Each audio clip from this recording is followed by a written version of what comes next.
இது ஒரு unexpected video. நான் ஆல்ரெடி ஒரு தடவை சொல்லியிருக்கேன். என்ன போல் ராத்திரி வீட்டுக்கு வர ஒர்க்கிங் லேடீஸ்க்கு நிறைய விஷயம் சாக்ரிஃபைஸ் பண்ண வேண்டியதாக இருக்கும் அப்படின்னு. எனக்கு ரொம்ப பிடிச்ச ஒரு நாள் தாங்க கார்த்திகை தீபம். எப்படியாச்சும் சீக்கிரம் கிளம்பிடணும்னு எல்லா பிளானும் போட்டேன். ஆனால் 4:30க்கு ஒரு கால் போட்ட போதே என் எதிர்காலம் எப்படின்னு எனக்கு நல்லா புரிஞ்சிடுச்சு. அப்பா வேற ஊரில் சொக்கப்பானை கொளுத்தின வீடியோ அனுப்பி தந்து வெறுப்பேற்றிட்டு இருந்தார். ஆஸ் யூஷுவல் நான் வீட்டுக்கு வந்தப்போ மணி 8. என் ஃப்ளோரில் 3 வீடு இருக்குங்க. அதில் பக்கத்து வீட்டில் உள்ள என்ன போல் அதே ஃபீல்டில் உள்ளவங்க தான்.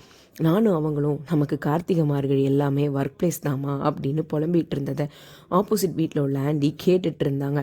அவங்க தந்த பாயசத்தை வெக்கமே இல்லாமல் வாங்கி குடிச்சிட்டு ஃபீல் பண்ணிவிட்டு அடுத்த வேலையை பார்க்க போயிட்டேன். இன்றைக்கி நைட்டு நான் வீட்டுக்கு வரும்போது பார்த்தா அந்த ஆண்டி எங்கள் 2 பேர் வீட்டு வாசல்லையும் விளக்கேற்றி வச்சுருந்தாங்க. அவ்வளவா பழக்கம் கூட இல்லாத அந்த ஆண்டி கூட நம்ம ஃபீலிங்ஸை இவ்வளோ புரிஞ்சிருக்காங்களே அப்படின்னு நினச்சி எனக்கு ஒரு மாதிரி எமோஷ்னலாக இருந்தது. அப்போ தான் நான் என் அம்மாவை ரொம்ப மிஸ் பண்ணேங்க.